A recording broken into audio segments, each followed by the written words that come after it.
Halo guys, perkenalkan nama saya Friski Antong Jego.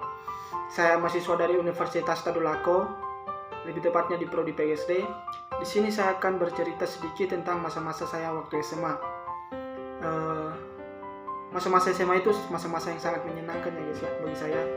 Banyak teman baru, banyak kegiatan-kegiatan, banyak aktivitas-aktivitas yang di luar yang pernah saya bayangkan.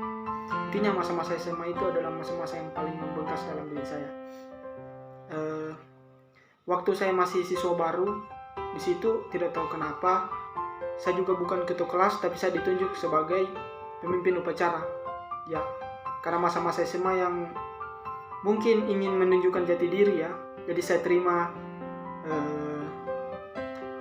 tugas itu untuk memimpin upacara. Jadi saya memimpin upacara dan puji Tuhan, semuanya berjalan baik. Upacara yang saya pimpin juga bagus, tidak ada kendala-kendala ya.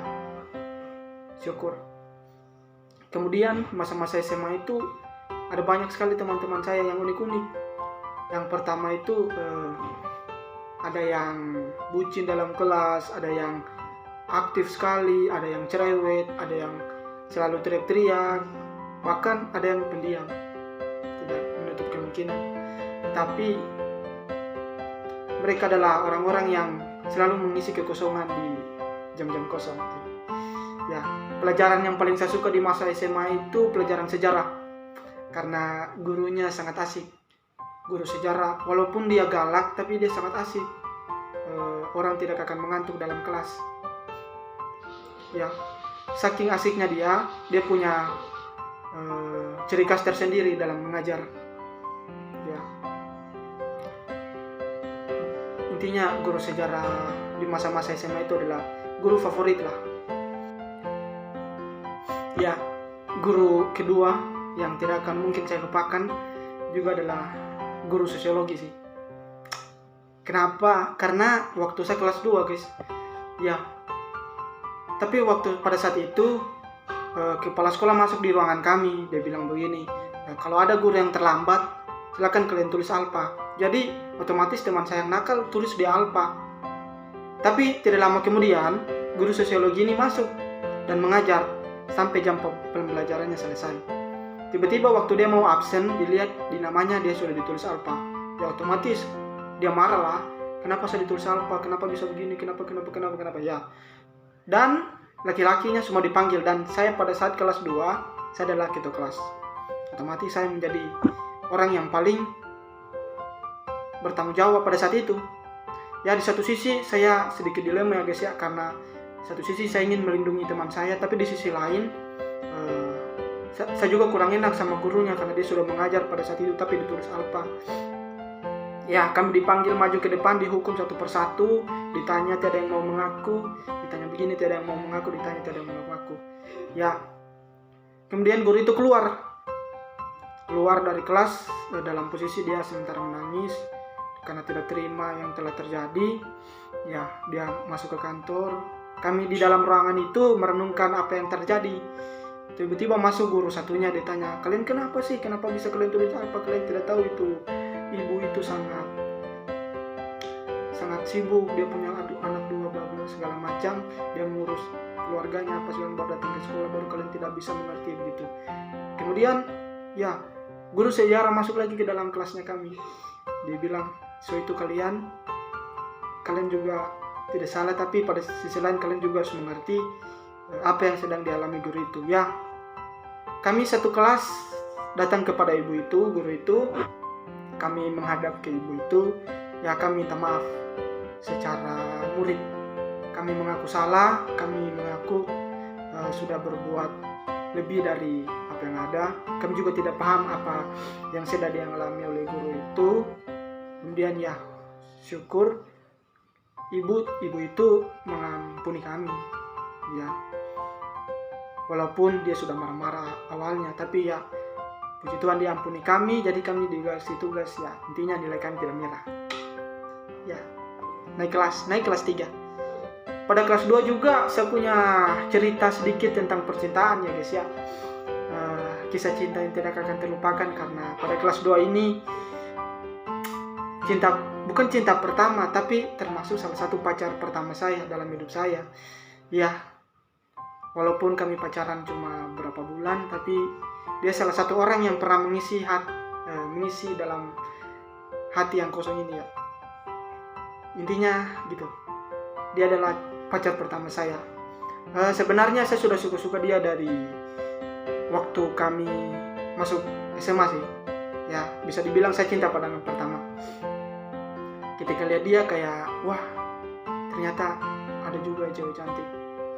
Walaupun banyak cewek di sebelahnya, tapi saya anggap cewek di sebelahnya itu seperti butiran debu sih, kayak tidak teranggap. Ya, kemudian saya melakukan PDKT dengan dia berapa bulan. Saya dengar dia punya pacar, ya saya menjauh lah. Otomatis sebagai laki-laki kita harus menjauh, bukannya kita kalah, tapi kita lebih baik mengalah. Kemudian tidak lama dia dekati saya, dia minta nomor, padahal saya punya nomor sama dia sih. Ya, dia minta nomor, tapi saya sudah punya nomor sama dia.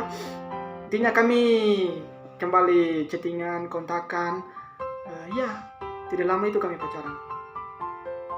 Dan kami putus pada saya lupa kapan, tapi yang seingat saya kami putus di akhir-akhir semester 2 sih.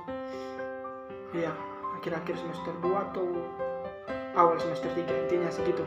Kami putus karena di situ posisi mungkin saya yang egois, saya tidak bisa menerima kondisi dia. Intinya saya yang egois, saya tidak bisa memahami situasi dia pada saat itu, ya kami pun putus. Sekarang dia sudah dengan cowok. Itu apa guys? Ya, kemudian pada saat kelas 3, ya di situ masa-masa yang paling bagus sih kelas 3. Ada banyak kegiatan-kegiatan yang sangat menghibur. Terutama waktu perpisahan. Kami tidak punya perpisahan kelas sih, perpisahan angkatan. Cuman pada saat kegiatan seni, ya di situ saya mengisi pertunjukan dengan menyanyi. Saya pikir teman-teman saya yang SMA mungkin tidak suka dengan pertunjukan saya, ternyata ya meriah juga ya, banyak yang memberikan sorak-sorai tepuk tangan. Jadi saya bangga lah. Ya, itu sebelum terjadinya COVID-19 sih. Sudah terjadi tapi belum masuk di Indonesia. Kemudian kami di situ melakukan training ujian nasional, tapi tidak jadi ya guys ya, karena kita tahu bahwa COVID sudah masuk ke Indonesia, langsung cepat sekali menyebarnya sih. Ya, pada masa SMA itu saya dilema juga sih guys. Saya berpikir bahwa saya kuliah atau saya kerja. Bahkan saya juga berpikir bahwa saya ingin nganggur selama 1 tahun. Habis nganggur baru terserah lanjutnya mau kerja atau kuliah. Tapi dari sisi lain juga orang tua saya ingin saya kuliah. Ya mau tidak mau saya harus kuliah sih. Pertama saya disarankan untuk kuliah di Unsimar di Poso. Di situ juga ada keluarga tante saya. Orang tua saya juga bilang kalau kau kuliah di situ nanti kau tinggal sama tantemu, kau ambil jurusan ini, nanti biaya hidupmu terus aku pikirkan karena tantemu yang bayar. Ya, tapi tidak sih, orang tua yang bayar. Kemudian saya lihat teman saya, mereka sibuk daftar. Saya tanya, kalian daftar apa? Dia bilang, kami daftar SN karena masuk peringkat 7 besar untuk bisa daftar SN. Kemudian saya tanya sama ibu saya, Bu, boleh saya lihat yang siapa-siapa peringkat yang masuk? Saya lihat di situ ada nama saya, ternyata puji Tuhan ada nama saya. Terus saya karena gabut ya, jadi saya daftar di Universitas Tabelako. Pertama saya bingung mau ambil jurusan apa. Saya tanya sama temanku, dia bilang, ambil saja jurusan ini, pasti bagus, tidak ribet juga kuliahnya, pasti santai lah. Ya, karena saya juga malas ribet dalam kuliah, sudah sambil jurusan ini. Karena saya pikir jurusan ini adalah jurusan yang tidak akan ribet. Dan ternyata, ya taulah, intinya teman-teman saya yang lebih tahu. Jurusan ini tidak ribet, tapi gitulah. Ya, puji Tuhan saya lolos SN pada saat itu. Karena mungkin sudah takdir sih. walaupun saya tidak pintar-pintar amat tapi lolos. Kemudian saya bilang ke orang tua saya lolos, terus respon orang tua saya juga bagus, mereka dukung. Ya, sekarang saya sudah di Palu, mahasiswa Universitas Tadulako, dan jurusan yang saya jelaskan tadi adalah jurusan PGSD. Bukannya saya larang kalian masuk PGSD sih, tapi